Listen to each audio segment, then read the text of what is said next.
used to think I was too careful to get hacked. Of course, I was a software developer. I double-checked everything, yet one small decision almost gave an attacker full control of my personal computer. If you're just starting in cybersecurity or are a software developer, I'm going to show you the 5 rules I wish I had followed from day one so you don't repeat my mistake. By the way, if you don't know me, I've spent over a decade building secure, real-world tech products. My goal here is to share the playbook I wish I had when I was starting out. If you're looking to grow in your tech career, subscribe for practical advice you can use right away. Most beginners, and honestly, even a lot of developers, think cybersecurity is all about tools, antivirus software, firewalls, or VPNs. But the truth is, attackers don't start with tools. They start with you, your habits, and your actions. So here is what actually happened with me. A few years ago, I was running everything on my laptop with admin rights because I thought being careful was enough. Then I downloaded a small utility from an online forum. It carried malware, and because I had admin rights, the malware disabled antivirus, created hidden accounts, and harvested my saved credentials. By the time I caught it, my system was wide open.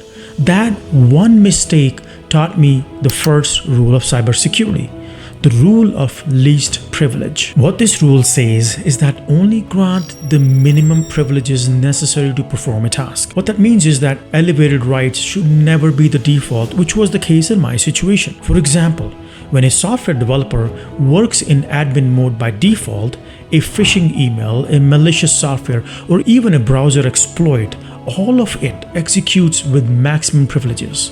That means malware can disable protections, create backdoors, and pivot deeper into the network. If the same user runs with standard rights, the impact stays contained. The malware can't escalate without triggering alerts. Why this rule matters is because most breaches don't start with the zero-day exploit. They start with the compromised account. Overprivileged access turns one simple mistake that could have been limited to your account now becomes a system-wide compromise. Rule of least privilege makes sure that the blast radius, that is, the damage, stays small. So a few steps you can take today to put this rule into practice. Do your daily work from a standard user account rather than an admin or a root account. This simple shift limits the damage if malware ever lands on your machine. You should also use role-based access control, or RBAC, which means permissions are tied to job roles instead of individuals, so people only get what they truly need. For tasks that really do require admin rights, enable just-in-time access, which means elevated privileges that are granted temporarily and then automatically expire. But here is the catch. Even if you get access control perfect, chances are that something will slip through the cracks.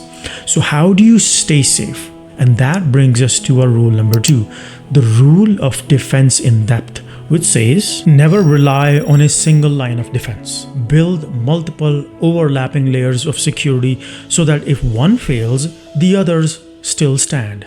Imagine someone in your team falls for a phishing email and their password is stolen. If that account is only protected by a password, the attacker walks right in. But if the multi-factor authentication, or MFA, is in place, the stolen password isn't enough. Even then, if the attacker somehow bypasses MFA and gets into the system, the endpoint monitoring and intrusion detection can still trigger alerts. Without these extra layers, the attacker moves silently. With these defense layers in place, it becomes harder for attacker to move around. Why this rule matters? Because attackers only need one success, one weak link to gain a foothold. If you only depend on a single barrier, like a strong password or an antivirus program, you're gambling that it will never fail. Layers of defense shift the odds back in your favor. They force attackers to succeed multiple times in a row, increasing the chances they will be detected or stopped. By the way, if you got a question or a different take, drop it in the comments. I'm always curious to see what you think. If this is helping you out, please like and subscribe. It tells me to make more videos like this. Now, to apply this rule in practice, here is what you should do. The first step is to think in layers, not in products. Use strong passwords, but always combine with multi-factor authentication. Keep your operating system and software patched, but also run endpoint that looks for abnormal behavior. Secure your network with firewalls, but back it up with intrusion detection and monitoring. Each layer compensates for the weaknesses of another layer. Together, they create defense in depth. That said, the reality is the errors and crashes in hardware and software are inevitable, but they should never give attackers extra clues or open backdoors. And that brings us to rule number 3, the rule of failing securely. When systems fail, they must fail in a way that does not expose more data or create new risks. Let's say a developer sets up a login page. When a user types in the wrong password, the system returns an error message: invalid password for the user John Doe. That small detail confirms the account exists and invites attackers to keep guessing. Worse, if the application throws an unhandled exception, it might display a full stack trace or even database details. All of a sudden, what should be a simple error becomes a roadmap for exploitation. Why it matters? Because attackers are constantly probing systems looking for cracks. If every failure leaks information, those cracks turn into entry points for attacker. Failing insecurely accelerates an attack. Failing securely slows it down, forcing attackers to work blind. To apply this rule in practice, design your systems so they reveal as little as possible when something goes wrong. Return generic error messages, but log detailed ones internally for developers and security teams. Ensure your software handles unexpected inputs gracefully instead of crashing. And always sanitize what gets shown to the user. Errors should guide honest users without giving free intelligence to attackers. Now, we just talked about what to do when a system crashes, but what about when a system starts? That's where rule number 4, secure by default, comes in. Every system should start in its safest possible state. Security shouldn't be the default, not something you have to remember to switch on later. Let's say a new database instance is deployed in the cloud. By default, it allows connections from anywhere on the internet. The engineer setting it up forgets to restrict access before going live. Within hours, automated bots find the exposed database, brute force weak accounts, and dump the contents.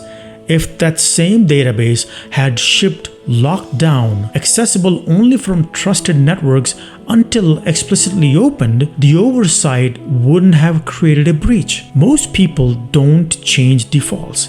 Can you imagine how many Wi-Fi routers shipped with default password are still running as is? If the default is insecure, sooner or later, somebody will forget to harden it. And that single mistake can expose an entire system. Secure defaults protect beginners and professionals alike by making the safe path the automatic one. By the way, if learning cybersecurity feels overwhelming, I get it. I've been there. That's why I made a free guide to help you choose the right role in cybersecurity and prep without wasting time. Grab it from the link in the description. It's free and it will save you weeks. Now, to apply this rule in practice, configure your systems so that they begin in a restrictive state and only open up when intentionally changed. For example, services should deny external connections by default. New accounts should start with minimal privileges, not admin rights. Passwords should be random and unique, not admin123. In short, assume nothing is safe until it's secured. And never trust that someone says, well, we'll fix it later. But here is the problem. Even if you follow all of these rules of cybersecurity, attackers will still try to slip through. And if you're not watching, you may never realize it's happening until it's far too late. And that's where the rule number 5 comes in. If you can't see what's happening in your system, you can't defend them. Security depends on visibility through logging, auditing, and monitoring. Let's say an employee account is compromised and the attacker begins downloading large volumes of sensitive data late at night. In an environment with no logging or monitoring, this activity continues for weeks before anyone notices. By then, the data is gone. In a monitored system, the unusual access patterns would trigger alerts within minutes, allowing the security team to shut it down quickly. Now, breaches don't always happen in seconds. Many unfold over days or months. Without visibility, attackers operate silently.